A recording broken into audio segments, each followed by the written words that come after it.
Arvind కేజ్రీవాల్కు enforcement directorate కేసులో supreme court మరోమారు మధ్యంతర బెయిలు జారీ చేసింది. ఈ మధ్యంతర బెయిలు జారీ చేస్తున్న సమయంలో సుప్రీంకోర్టు ఒక కీలకమైన వ్యాఖ్య చేసింది. సెక్షన్ 19A ఎన్ఫోర్స్మెంట్ డైరెక్టరేట్కి సంబంధించిన money laundering act section 19A క్రింద ఒక వ్యక్తిని అరెస్టు చేసే సమయంలో ఎటువంటి నిబంధనలను పాటించాలన్న అంశంపై ఈడీ పేర్కొన్న విషయాలతో సుప్రీంకోర్టు విభేదించింది.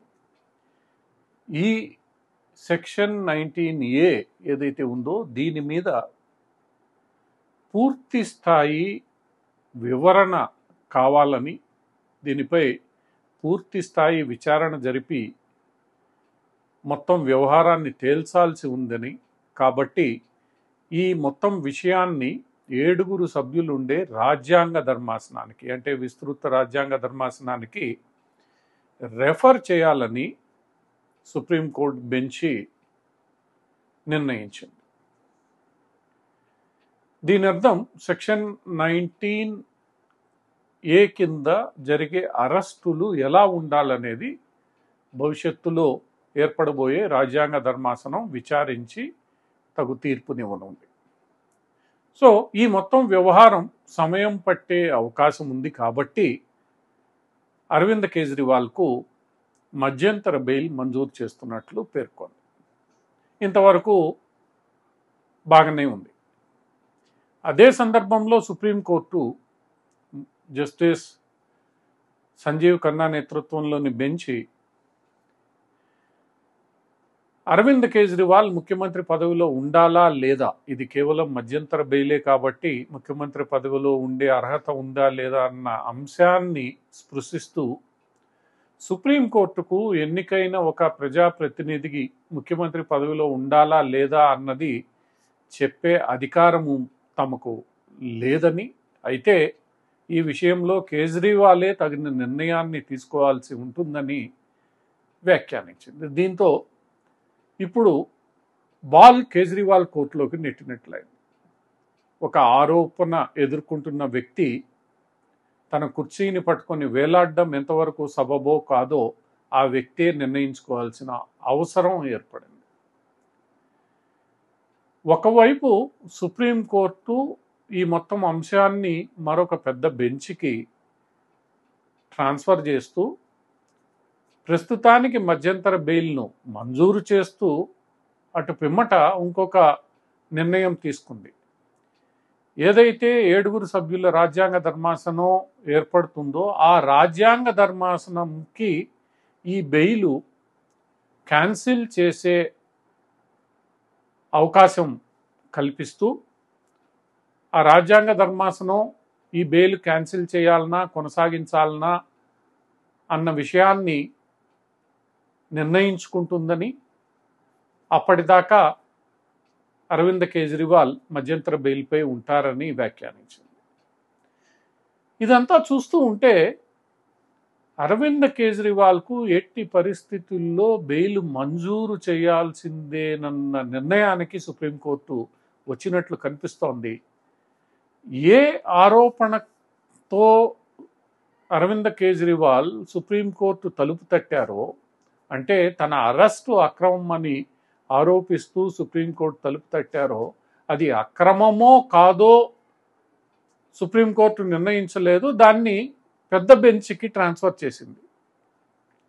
అంటే అరవింద్ కేజ్రీవాల్ చేసిన ఆరోపణలు నిజమో కాదో తేల్చకుండానే మరో బెంచ్కి రెఫర్ చేస్తూ అదే సమయంలో బెయిల్ ఇవ్వడం అనేది కొంత మేర ఇబ్బందికరమైన పరిణామం.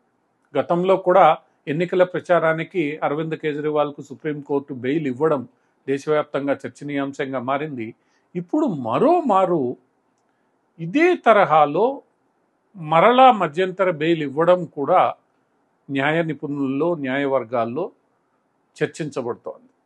ఎందుకు సుప్రీంకోర్టు అరవింద్ కేజ్రీవాల్కు పదే పదే అనుకూలంగా వ్యవహరిస్తోందో న్యాయవర్గాలు చర్చించుకుంటున్నాయి.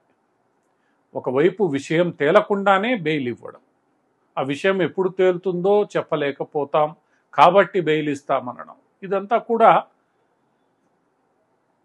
న్యాయం అనేది కేవలం పెద్దవారికి మాత్రమే నన్న భ్రమ కలగజేసేలా చేస్తోంది. ఇక అరవింద్ కేజ్రీవాల్ విషయానికి వస్తే, ఆయన ముఖ్యమంత్రి పదవిలో ఉండాలా వద్దా ఆయనే నిర్ణయించుకోవాలి. అయితే సుప్రీంకోర్టు మధ్యంతర బెయిల్ ఇస్తూ గతంలో పెట్టిన కండిషన్స్నే పెట్టింది. ఏమిటవి? ముఖ్యమంత్రిగా ఫైళ్ళ మీద సంతకం చేయకూడదు, ముఖ్యమంత్రి కార్యాలయానికి వెళ్ళకూడదు, విధులు నిర్వర్తించకూడదు, సెక్రటేరియట్కు వెళ్ళకూడదు. అంటే దాని అర్థం అరవింద్ కేజ్రీవాల్ పేరుకు ముఖ్యమంత్రి తప్ప ముఖ్యమంత్రి విధులు పూర్తి స్థాయిలో నిర్వర్తించలేరు. ఇది ఒక రకంగా కేజ్రీవాల్కు రెండోసారి సుప్రీంకోర్టు చెంపదెబ్బ కొట్టినట్లయింది. సుప్రీంకోర్టు కూడా నువ్వు విధులు చేయడానికి అర్హుడివి కాదు, దూరంగా ఉండాలని ఒకటికి 2 సార్లు చెప్పినప్పటికీ పదవిని పట్టుకొని కేజ్రీవాల్ వేలాడడం. ఎందుకంటే ఇక్కడ కేజ్రీవాల్ విషయంలో చాలా ప్రత్యేకత ఉంది. ఆయన అవినీతిపై పోరాటం చేస్తూ పార్టీని స్థాపించి ముఖ్యమంత్రి అయ్యారు.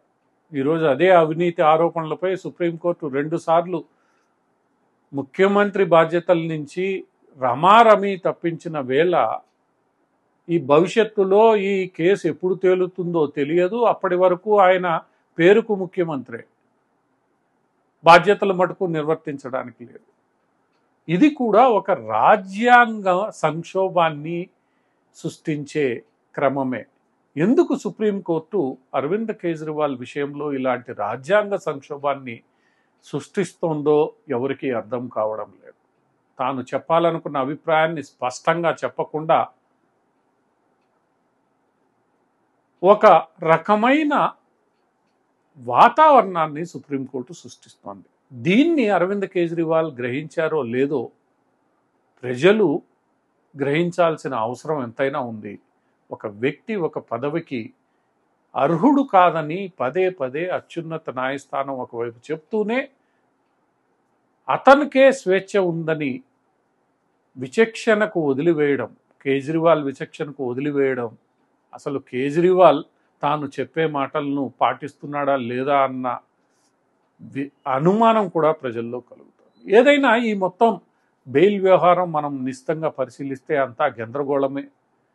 కేవలం పలుకుబడి ధనమున్న వాళ్ళకే ఇలాంటి తీర్పులు, ఇలాంటి అవకాశాలు లభిస్తున్నాయనేది సుస్పష్టం. ఇది భవిష్యత్తులో పలు కేసులకు మార్గదర్శకత్వం అయితే మాత్రం ఎంతో ప్రమాదం.